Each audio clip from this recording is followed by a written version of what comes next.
This is a Guide Your Light network production, creating podcasts with purpose. Hello, I'm Maritza Barone. Welcome to the Things You Can't Unhear podcast. Has there ever been a moment in your life where you heard, read, or were told something that you simply could not unhear? Something that made you stop in your tracks and helped you to see the world differently in some way, a better way. On this podcast, we create those life-changing moments for you through interviews with some of the world's most profound people around the globe. We explore groundbreaking ideas in health and well-being. What we're really doing is getting to the root cause of your symptoms. And often we find that is an emotional block that we have been carrying around in our body that's become almost crystallized and created a physical symptom. Relationships. And for women as well, when I talk about respect, it's called respecting yourself, which is don't overgive.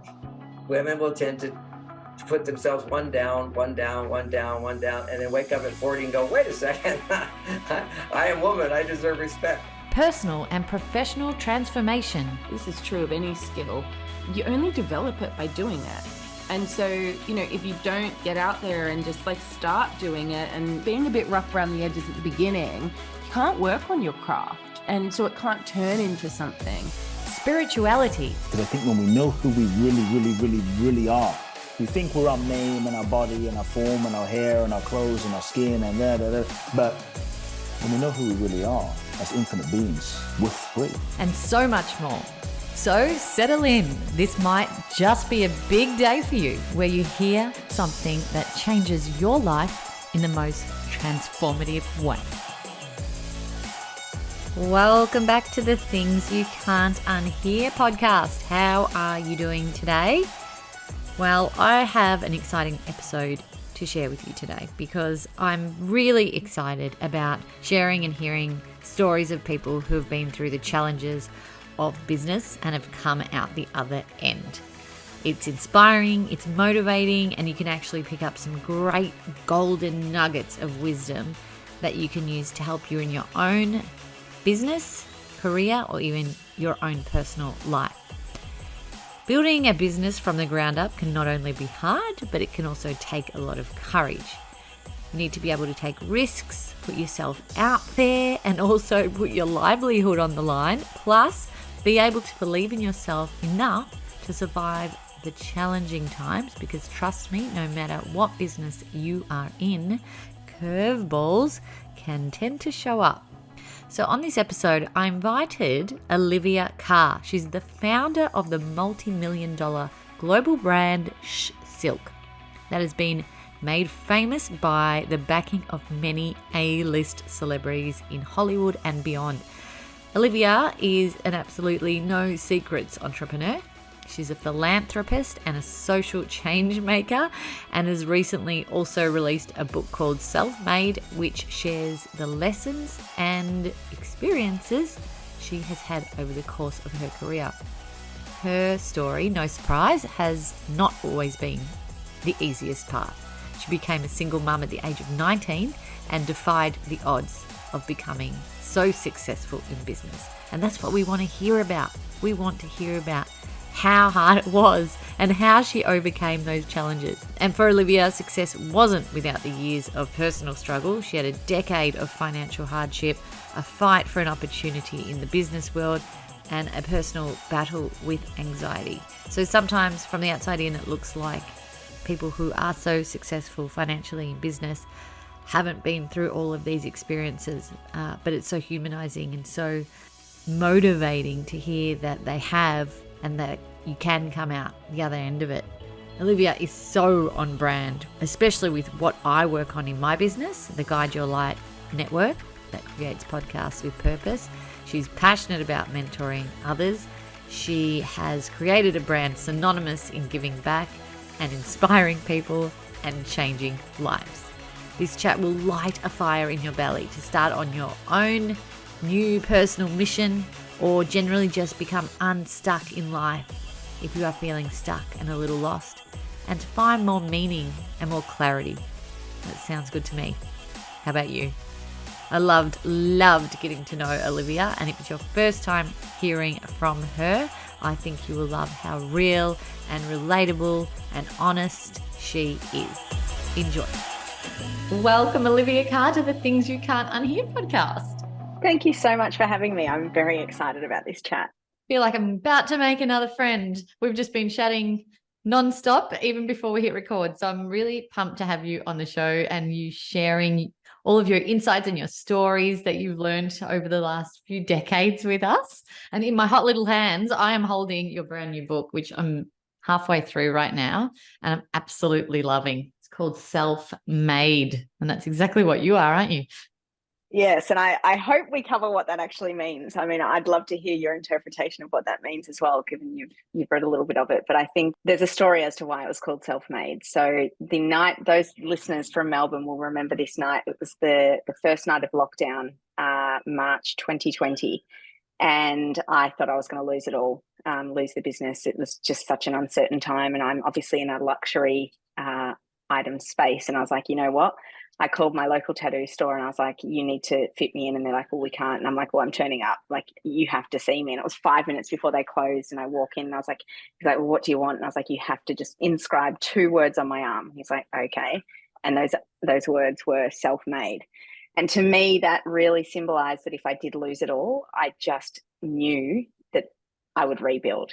And that's essentially what self-made kind of means to me. It's like, even if your back is against the wall, no matter what hardship you're faced, you just have this undeniable feeling that you will be able to get yourself kind of out of the situation. So that's kind of what it means. Oh, that's so bloody inspiring straight off the bat. It's just, you can do it. You can do it again if you need to. And Yeah. The element of fear, I suppose that, that might be stifling in through those uncertain times. You're like, nah, it's actually going to be okay no matter what, because I know the formula now. I suppose looking back decades before that and not knowing the formula, you probably would have been in a whole different perspective. Yeah, I think there's just been so many sliding door moments in my life. I mean, the first one was falling pregnant at 19. Obviously, any parent, nothing, there's no plan to parenting. So that's scary in itself, irrespective of the age. But literally at that point, that was the first time where I was like, you know what, I'm going to make this work. I have no idea how. It was not my life plan. I was on my way to Hollywood. I was just being accepted into NIDA. And I was like, you know what, life has a different plan for me. I'm a big believer in life, happens for us, not to us. I don't think I had the cognitive awareness at such a young age to appreciate that, but I certainly had an inner feeling that that was the path I was supposed to go on. So that was my first kind of dabble with adversity and, oh God, what do I do now? And talk about throwing yourself in the deep end. Once that baby comes, you just got to work it out. And then the second one that came was just I guess as a result of that, to be fair, was a decade of crippling debt. I was in over $100,000 of debt by the age of 26, just because cost of living, being so young, my income just didn't cover my expenses. I had my daughter in full-time daycare. I was a single mum, and sure enough, bills just escalated. And then the final day was when I was in the magistrate's court in my late 20s, and kind of life had caught up with me. And back then it was 1 day in prison for every $1,000 that you owed. So I was facing some serious jail time.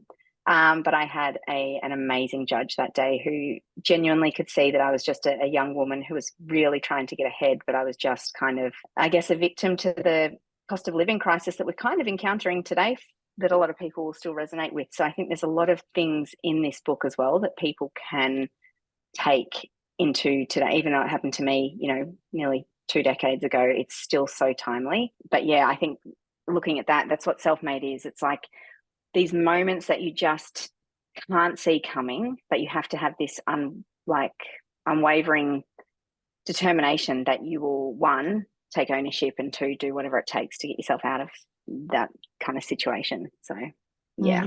Yeah, it's so interesting to hear that. And, a lot of times these days we hear about, young people, Forbes 30 under 30 and people just crushing it in their early years and making these huge, career advancements and just killing it. And, sometimes as you get a bit older, that can become daunting, hearing that, thinking I've left it too late, I'm in too much debt. I don't have the experience, the expertise now. It's never going to happen for me. looking at your story and seeing what you've done over the last few years is just so inspiring for people who, you know, perhaps aren't in their 20s anymore, but can go, okay, I'm going to flip whatever's happened to me so far that's not working on its head, and I'm going to give this a red hot crack, and I'm going to make it work. So I want to hear that journey of how you turned it around, how you got from that debt encased scenario and turned it around to where you are today and all the successes that you're celebrating. Yeah, and I think the most interesting part of that is it was the year I was 34 when I'd finally paid off all that debt. So it took a long time, like from the beginning of where I started falling into financial trouble was when I was pretty much 20. And that started, you know, a lot of people might resonate with this now. You get one credit card, then you get sucked into getting another credit card to pay off the other credit card. And before you know it, you're kind of way over your head in debt. But when I finally paid, so those listening, I actually did have to pay every single cent of that debt back. And it took 14 years in total. And then that was when I was 34, it was that same year when I was like, finally, like that cloud has been lifted. You know, I talk a lot about this in the book, that daily feeling of waking up, feeling like I was suffocating. It never left me from the moment I woke to the minute I went to sleep. And finally that feeling was gone. And then that was the year I decided to back myself and start this brand. And it's like, a lot of people say to me, what? Like, why would you take another huge risk in your life when you finally got yourself out of one situation to then, because to be fair, like starting a brand and backing yourself in a lot of ways, it is exposing yourself to a lot of risk, financial risk, mental fatigue risk, just sacrifice risk, like just so much risk. Why would you do that? And I think one of the biggest lessons that I've learned through my journey of going through what I went through in my 20s is that, this sounds really cliche, but like what doesn't kill you makes you stronger. And it really does like sound like, okay, that's really easy to say. But the thing is, when you go through really hard times, when you get really uncomfortable, but you see yourself eventually getting out of that. And, you know, if it takes 14 years, if it takes 4 years, if it takes 4 months, it doesn't matter. When you come out the other side, you are not the same person. Like you are just, it's impossible to remain the same. The amount of growth that I went through in a lot of ways, like achieving that, I never thought I'd be able, like there were times where I was like, I don't know how I'm going to do this, but it forced me to do all the things. It forced me to put myself forward for jobs that I just wasn't qualified for. Like I landed a role as a general manager for one of the biggest retailers in Australia. I left school at 16, right? I didn't even have my VCE, the Victorian Certificate of Education, didn't go to uni because obviously I fell pregnant. So on paper, I was really underqualified, but I had to just have this belief that irrespective of all of that, I could sell myself, and to get out of debt, I needed to go for jobs that I knew I wasn't qualified for, but I had to do whatever it took to get those jobs and to be able to get the income to be able to then pay off the debt. And that's essentially kind of what I did. I just forced my way and climbed myself up the corporate ladder, which to be fair, I hated. There's so much about women in corporate that it's just brutal. I didn't enjoy it. That in itself was really challenging. But when you're trying to get yourself out of a situation, whatever it is, you could be in a relationship that you are no longer enjoying. You kind of have two choices. It's keep yourself stuck and in a lot of ways playing into that victim mindset that I fell into often. And at times I catch myself doing it now, like, this is hard. Like, gosh, can I not like cop a break? Or you can literally make a conscious choice to choose a different ending for yourself. Like, where you are today does not determine really where you'll be tomorrow, but it's in the conscious choice that you choose to change the path. Like, you need a circuit breaker. Like, if you want to get yourself out of a situation, out of a relationship, you can't keep doing the same thing. And that's kind of what I did. It's like, well, I need to do something differently. I need to start, putting myself out there. I need to start earning more money. I need to literally whatever it takes. And that's kind of my advice to people is no matter what your situation is right now, you need to take a different approach. If you want a different outcome, you need to make different choices. Like, you need to literally make different conscious decisions of how you're living your life. Absolutely. And, we are faced with these pivotal sliding doors moments in life. And you just nailed it when you said, choose differently, choose a different path, because if the path that you're on isn't serving you anymore, there's only one other option. And there's two options. It's just to keep going down that path and getting the same result, or choosing a different path and choosing different results. So inspiring to see you even say all of those words. And I think for a lot of people listening, it might just light that fire in their belly again. Is that what you're aiming to do? Like, who are you writing this book for? Who are you talking to in your mission? Who is it that you're trying to really inspire here? Truthfully, I am, again, like I'm talking to anyone that feels stuck right now. Anyone and it's a feeling, like we all have this feeling from time to time, like anyone that feels like, oh, I'm just lost. I'm feeling a little, and again, this could be still a lot of the post-pandemic kind of feeling that we all have. Like a lot of us are at just a general crossroads in life. We all know that if that period, no matter where you live, taught us anything, it's that life is precious, firstly, but life needs to be lived on our terms. And I think prior to that whole event happening, life wasn't happening on our terms for a lot of us. We were kind of all just in the rat race and life was happening around us.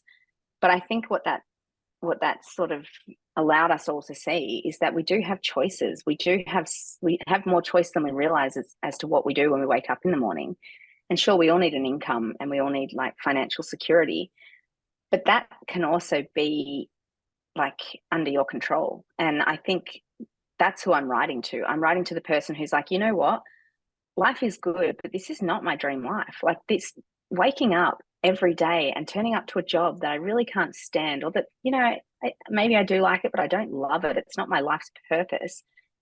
Like you get one choice. And again, it's up to you how you live your life, because if you don't take control of your life, life will just keep happening around you. Like, yeah. And for me, I can't accept that. Like, I don't want to accept that. And I think a lot of the people that will read this book will have that feeling where they're like, damn, like, yeah, like this is my life. Like, but life just hasn't been on my terms prior to this. But now I feel like I have a little bit of faith or hope that maybe I can choose differently. And that's essentially, it's not, I'm not going to say it's a 25 to 45-year-old female that, no, it's not. It literally could be a 72-year-old woman or man, or it could be a, 22-year-old girl who's just about to graduate uni and does a complete 360 on where she thought she was going. Like that's kind of who I think it's for. Yeah, I love that. Now, you didn't have it easy from the beginning. So you got out of debt, you launched this business. You weren't instantly profitable, were you? No, it took 4.5 years. Yeah. So how did you deal with that gap, bridge those? Yeah. So firstly, I had some savings behind me, and if I can't really talk openly, as openly as I'd like in the book around it, I kind of allude to it. But I essentially received a payout from a previous employer. I'll let the listeners read between the lines. I said that working in corporate can be really challenging. So I did receive a payout, which I did use to invest in this business. But I also use that as my 6-month buffer. So that's one bit of advice I'd give. It's like, if you are going to make a big change in your life, like you do need to do your due diligence around making sure you've got enough money to survive. So whatever that looks like for you, I kind of would always recommend that you've got about 6 months worth of savings, so that if you don't make any money, if you don't, I don't know, if things don't work out how you thought they would, that you can pay your mortgage or your rent and you've got food on the table for at least 6 months. They're the first kind of, expecting to pay yourself, forget it. That's just really unrealistic. And just not at all something that I think people should be aiming for, because it's very far and few between founders that can actually pay themselves from day one. And then so I had 6 months behind me, and then I was getting some traction with the brand. I'd done some crazy PR kind of, big moments for the brand. So I knew there was something in it. But then what I share openly again in the book is that one lesson I hadn't learned yet about money is how you respect money. So I had learned what it feels like to be in debt. I had learned what it feels like to have a money mindset where like this is hard and there's never enough. And I was very much stuck in that energy of money. And I hadn't learned that you need to respect money. There's a flow, there's an energetic flow that happens with abundance and wealth and whatever. And I threw way too much money in this brand, and I cared more at the time, and I can say this now, I cared more about the ego and the status of building something that, was one of the most hyped brands in 2015 because of some amazing moments we'd had in LA with some very famous celebrities. And I just got stuck in that trap of like comparing myself to a lot of other brands that had launched at the same time on Instagram. And before I knew it, we'd sold a house. My partner and I sold his holiday house. We'd put in like way too much money into this business. And I was essentially funding the growth of the business. And what I mean by that is like, yeah, the business, we'd done over $1 million in revenue in the second year of business, but how much money we'd put in, we actually put in more than that. So it's like, that's not cool. Like, that's actually, I can sit here now and I'm like, that's not something to be proud of. Like, it's not. I mentor a lot of women now in business, and I'm like, you know what? The coolest thing is actually at the end of the month to have money in your bank account. Like, that's cool.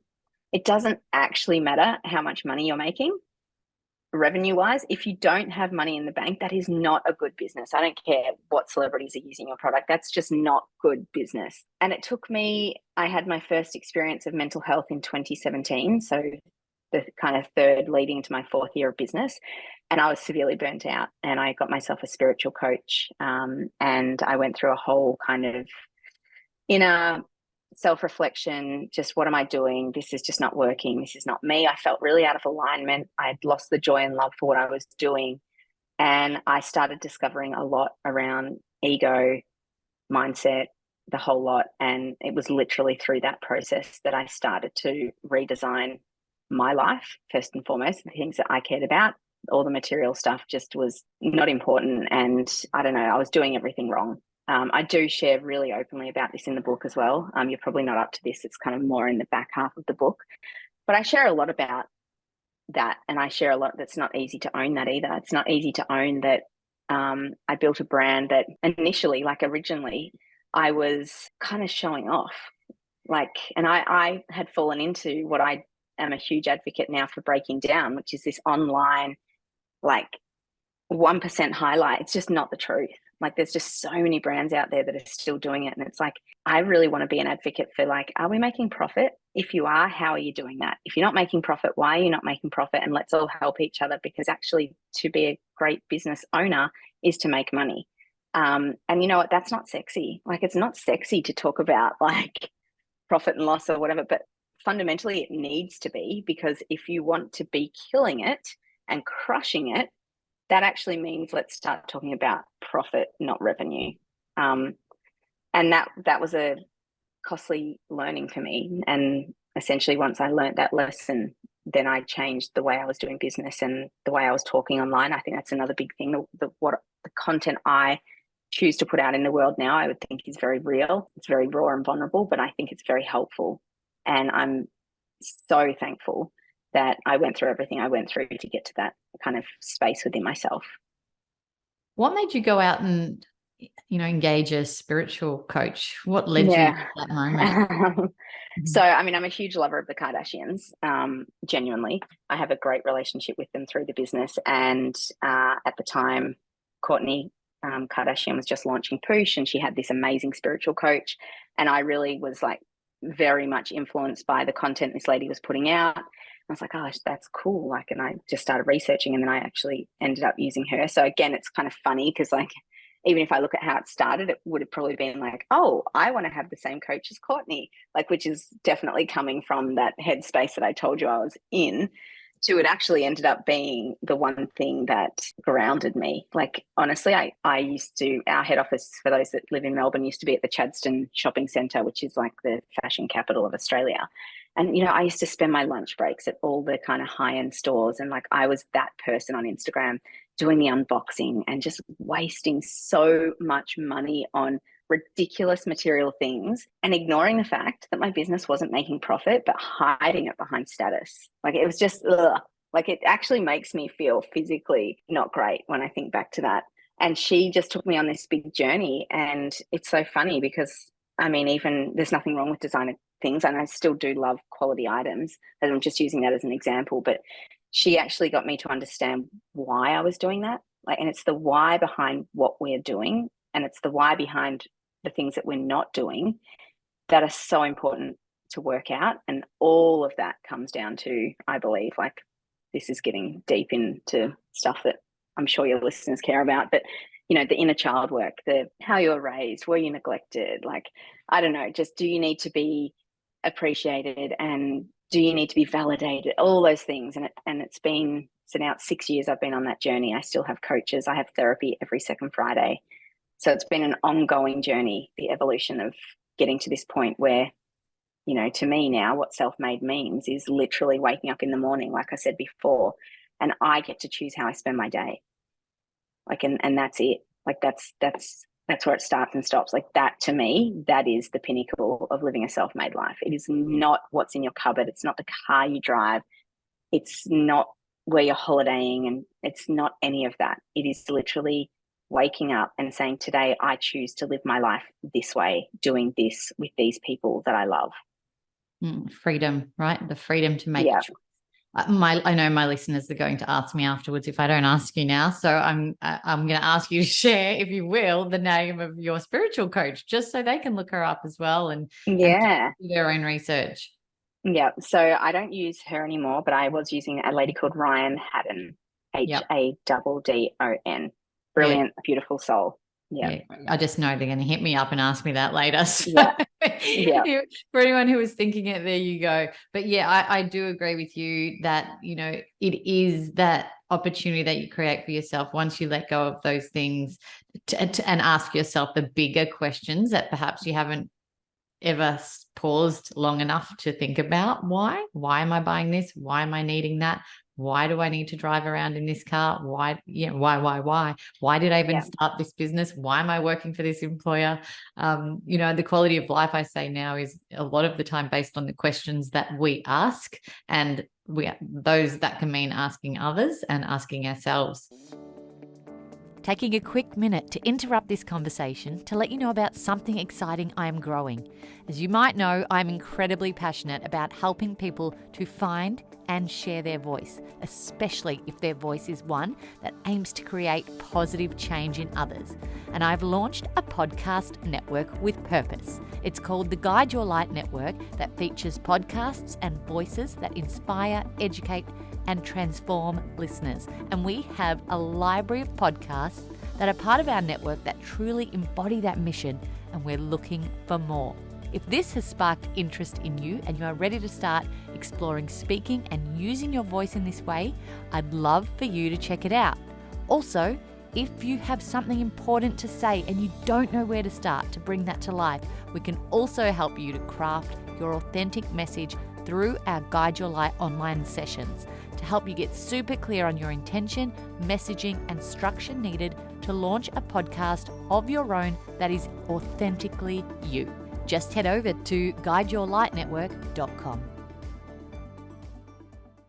So from then, what spiritual pathway have you been on since then, and where has it led you, I suppose, with personal life and professional life? Yeah, so I used to have a podcast back in 2019 and a page called Spiritual Girl Boss, which a lot of my followers now still know me as, which is just funny. Like, I think we go through different seasons in life, and I changed it because I don't like people to think that spiritual means religion, and I just, whatever. For me, it just means connected to something much bigger, and I'm quite proud of that. Like, you know, I have things in my office like crystals, and I don't know, I'm always saging, and I do believe in energy, and I even spoke about that before with money. Money's really just energy. That is all it is. For me, it'll be a lifelong journey. Like, I think the journey of self-discovery, if we call it that, is lifelong if you choose it to be. I think some people never even start the journey, and that's completely fine too. For me, I mean, my number one value in life is growth. It's the thing I care most about. It's ironically also the reason that I've had 4 engagements and 1 failed marriage, is because it's just, I find that I'm so interested in continual growth that I really struggle to stay in the same spot for too long. And that has often meant, like, whether it's, you know, a job, I've moved jobs if I wasn't growing with this business, if it's not evolving, I have to rebirth. Like, I have to do stuff regularly with this business. You know, I can't ever feel like things are staying the same. Like, just, I don't know, like, looking back, like, it's only been 23 years since I, you know, found out I was pregnant, but I genuinely feel like I've had 4 lifetimes. Like, it's just, I pack a lot into my life. I do things regularly like Reiki, kinesiology. I'm open to everything. I don't know. I think psychology is, I'm a huge advocate for psychology. I think it's better than business coaching. I think everything you're experiencing in life genuinely does come back to your own inner thoughts and how you're dealing with the world, and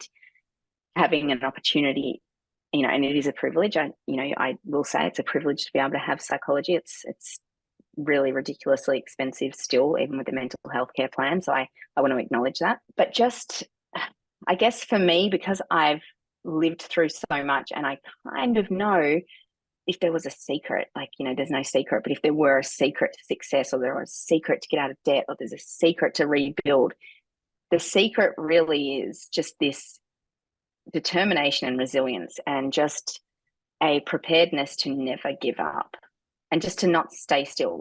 And I get stuck all the time. I had a meltdown on my Instagram in about July this year where I just felt broken. I use the word broken, and I was stuck, and I was going through one of these transitional moments in my life where I was shifting. A lot was shifting. I was growing, I was evolving, the book was coming out. It was painful. It was genuinely dark and painful. And I don't enjoy it. But the one thing that I never did was stay still. And what that really looks like what do I mean by that is that, one, physically, I don't stay still. I danced a lot. When I had a lot of heavy emotion in my body, I move. I run, I go to the gym. I physically mean, mentally don't stand still, but physically do not stay still. If you want to move forward, start with physical movement, whatever that looks like for you. And then mentally, one thing every day, just one thing every single day. If you can do one thing every day, that's enough, and eventually you can do 2 and 3 and 4 and whatever, but just do one thing every day, no matter how challenging. I mean, I just saw a message from somebody today that's read the book that I don't know, thanking me because she's been physically finding it challenging getting out of bed in the morning to go to her job because she's just feeling so stuck. And the book has obviously shown her that you don't have to try and work it all out today, but you just can't stay where you are. You just have to do one thing. And if you do that every single day, before you know it, you will be in a better place. We had Anthony Koutafidis, ex-AFL football champion, on the podcast recently, and that was his big message as well. It's change the energy. Change the energy of the situation that you are in. And like you just touched on, it's the consistency of changing that energy as well. And, those little micro shifts of energy are going to start catapulting into big chunks of change. That it's gradual, right? But growth can be gradual when you're choosing growth. And I talk about this all the time. There's big moments in life where these boulders hit us and you have to change pretty quickly and grow pretty quickly. But if you're choosing growth as a choice and as a conscious decision, today I'm going to do something in my life that's going to help me to grow, then it can be less painful, but also gradual growth. And it's more enjoyable when it's not a huge, big boulder that hits you right in the gut. Yeah. And I think I want to acknowledge as well, for those that maybe are struggling a little bit with mental health right now, or are just feeling really stuck, that I also want to acknowledge that I don't even find it easy to do one thing some days, right? And when I talk about, my darkest day that I've ever experienced in life was the 28th of July this year. I'd just come back from Europe. I should have been over the moon and I wasn't. I didn't know where I wanted to go. I wasn't sure. I was at a serious, it was the most confused I'd ever been in my life about which direction I wanted to move in for, going forward. But I also acknowledge that in those moments, they're the worst times to make decisions. But I genuinely, having a shower was a challenge, right? It's not I'm just saying, just do one. I get it. It is a choice to just drag yourself and have a shower. And if that's the only thing you do, then that's great. Seeking help, 100%. If anyone's resonating with this and you are feeling this, absolutely go and seek help, because it is an indication that something's potentially astray with mental health. But then for me, it's always been little things what are some things that you can do when you're feeling like that? Absolutely get to a bookstore, get to a library, read something, turn on a TED Talk, fill your mind. If you can't create really positive inputs for yourself, if you can't get yourself thinking positively, if you're in a stage where you're just feeling really negative, or I don't know, just you're not able to re-energize yourself, you have to use external devices. Get a YouTube clip, listen to a meditation with positive affirmations, like fill your brain with external things, whether it's reading, whether it's music. Music is amazing therapy. It can be really the opposite if it's heavy music. Try and get really uplifting, empowering things around you. It's so powerful. And that will shift the energy. Clear your house, move your furniture around. Like if for the lady this morning on Instagram, my advice would be change your bedroom around. Like, people might be like, what the hell is that going to do? Like, just try it. This stuff does work. Like, it just shifts things. Like, we just need to move energy, and there's a lot you can do that doesn't cost money. And it Get in gives the you ocean. an element of control back, Yeah. doesn't it? You're actually doing something that you're in control of when you're feeling like you're out of control. I actually had a grumpy teenager in my car this morning, my daughter, and I said to her, "Why are you grumpy? What's going on?" And she's like, "I'm not grumpy." So she didn't grumpy. Like, when you're 14 years old, you don't know why you're grumpy sometimes. Even I don't know why I'm grumpy sometimes.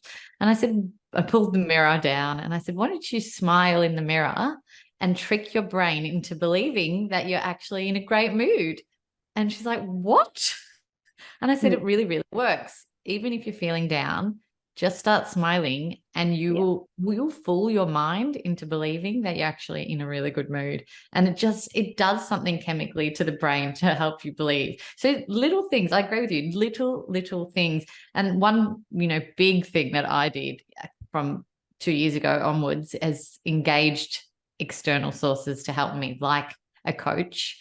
A coach was the biggest thing I did, and I chose to invest in myself in hiring a coach, and that was the catalyst to so much change within me as well, from a business perspective, but also from a mindset perspective, and being able to see things differently. And her biggest thing that she shared with me constantly was around creating these micro shifts in our world and doing them consistently.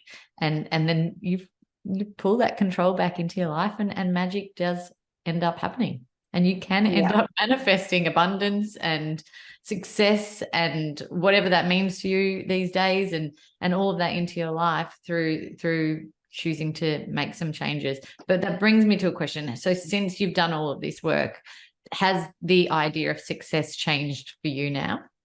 Oh, massively, massively. When I started this brand, I think it was a Daily Mail article. I can't even remember who it was. And I was so proud to be like, yes, I'm building a $50 million sleepwear brand. And, and I don't want to take away from how important it is to have big goals. Like, I'm a huge goal setter as well. And there's nothing wrong with aspiring to a financial milestone.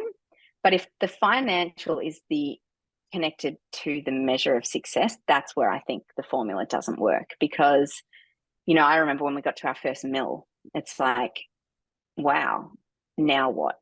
And it's like, okay, so you get to the next mill and it's like, now what? And then it's like the goalposts change all the time. That if your success is only measured by financial, I guess, outcome, it doesn't mean anything. Like, it genuinely doesn't mean anything. So for me, what does success look like now? Success to me means having enough money to be able to do good in the world. Our mantra at work is doing good is in our DNA. Well, what does that look like? I got to pay someone's rent during COVID. I got to pay leases for people's workplaces where they couldn't cover their lease. I can do food vouchers. I can pay for someone's shopping when I'm at Woolworths. I can do random acts of kindness daily. That, to me, that's success. Getting off the phone to my partner this morning being like, oh my God, I just saw an email where they've got specials to Bali. Let's go to Bali. That's success. Being able to actually have a life where you're like, I'm going to clear my calendar and I'm just going to go and experience something. You do need you do need to have yourself in a situation. Finance will buy you freedom, but also I think putting in perspective how much you need to have that freedom, it's actually not as much as you would think. It's not. It's all about prioritizing where you also put your money. I'm going to do a post on my Instagram over the next few days that, we're coming into Black Friday. Now, I own an e-commerce brand. It is the largest month of the year. I run a business where I rely on people spending money during that time. But the Olivia Carr, take the brand away, the Olivia Carr brand cares more deeply about sharing with my audience that you're really conscious this Christmas period with what you're doing with your money. Do you really need that extra pair of like tights? Do you really need another, I don't know, dress? Do you really, just because these things are all on sale and they're all being marketed to us right now, wouldn't it be amazing if you could put that money into a fund for yourself where you're just starting to value yourself and value your life, and that gives you freedom? Like, I will choose to put that $70 in that bucket any day of the week over another pair of stockings or like gym tights or Yeah.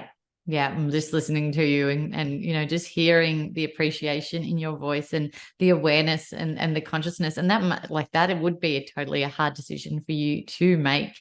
But really, when it comes down to you have done the work, you know yourself on a deep level. It is beyond the dollars that go into your bank account, all about what your personal values are, and you're always sticking true to them, absolutely no matter what. Then that's the smile that you have on your face, that one right there, that beautiful big smile.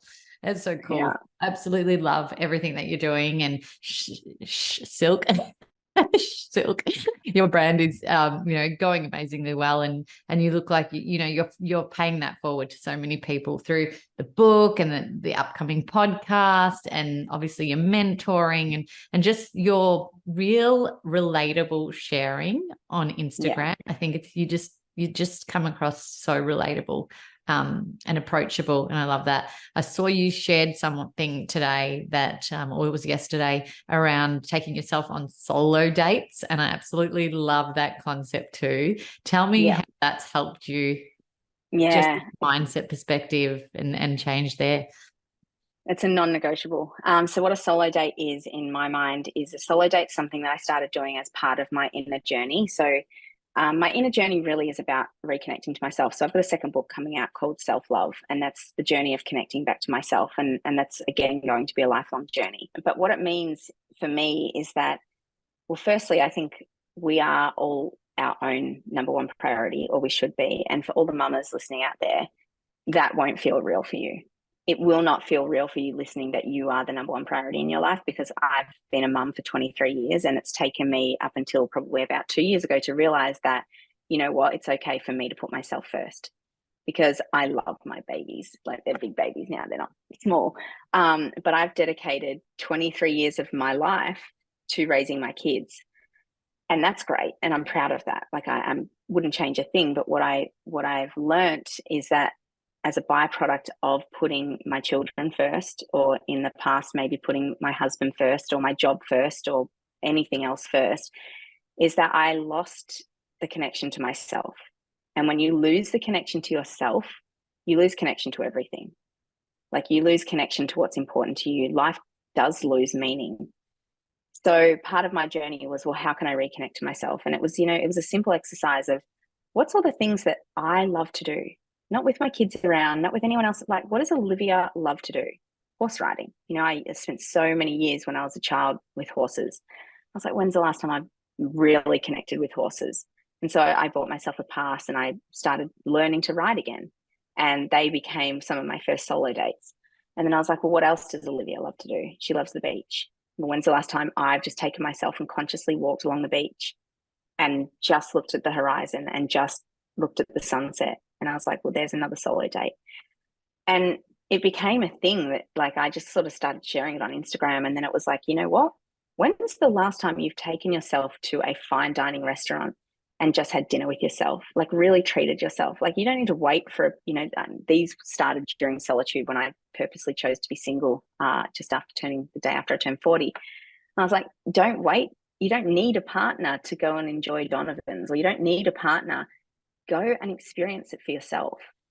And, dress up, get your hair done, like, put the same effort in that you would if you were meeting a friend. Or it is so powerful. Like, they are my favorite time of the week. Like, and I have had some amazing dates in my life, but like, they are just because you're choosing you and you're investing in you, and they don't need to be things that cost, money. You don't have to do that all the time. I've only done Donovan's once, but you just feel so good that you've prioritized yourself. And, I've had so many people write to me going, oh my God, I'm starting to solo date. And I get it. It's like, it should be something that we do all the time. But if you can just start with one solo date a week, like, it's amazing for mental health as well. It's very cool. I love my solo beach walks, my solo date beach walks I have every morning. It's just unreal. It's just, yeah, it's a spiritual experience, to be honest. It feels like it's amazing.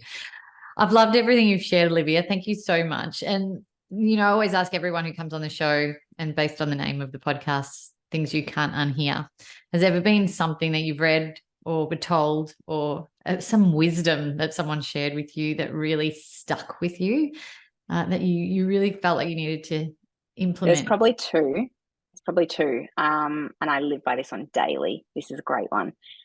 Always say yes and work out the how later. So I'm a big manifester of opportunities. Like, the amount of times I've got myself into the most amazing situations because I've just said yes when there was no way. Like, I did not know how. Like the book, take the book as an example. I said yes to that when Wiley offered it to me. I have never understood how to write a book. It was painful. It was hard.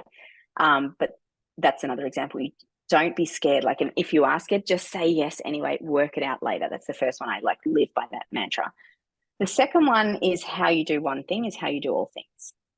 And what I mean by that is, I talk about this in the book too. It's so simple, yet it's so fascinating. How you keep your car, those listening, is your car clean? Do you clean it yourself? Do you take everything out of it every time you get out of it? How do you keep your office space? Do you make your bed in the morning? Because if you're prepared to get out of bed and not make your bed because you kind of can't be bothered or whatever, and then you get into work and you know that you're supposed to make that sales call,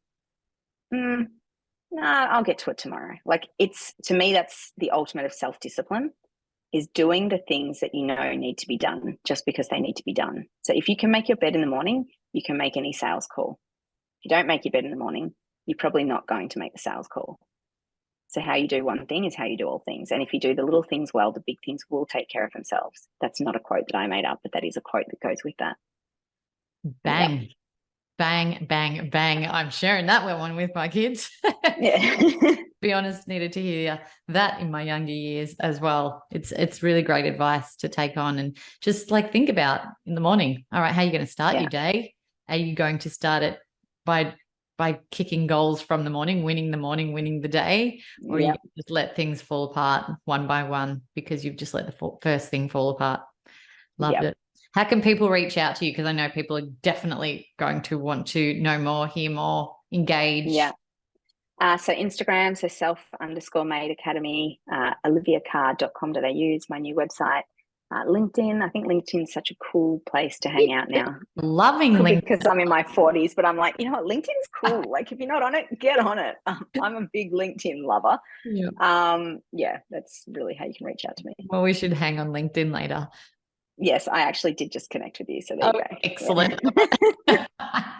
All right. We'll put all of your links in the show notes as well so that everyone can connect with you as well. And I'm going to enjoy reading the second half of your book now that I know all of that spiritual coaching story is weaved in through that as well. But, it is a great resource really to teach you the practical steps of business as well. And those can be the scary things, I suppose, when you're, taking that leap to go out on your own and trying something new. And you could be passionate about silk pillowcases, but have no idea about business. And, that's a really great handbook to be able to guide you in the important elements that are going to keep that success rolling in and making sure you're kicking goals. And thank you so much for having me. And I have to say, you have got $1 million smile. Never stop smiling. Yeah, you have an amazing smile. Oh, what a beautiful thing to say. Thank you so much, Olivia. And I can't wait to keep connecting with you post chat. Likewise. Thanks for listening to the show. What did you think? And what did you feel? Let us know by leaving me a message on the Things You Can't Unhear Instagram community page. And if you can, give us some ratings love on your favourite listening platform.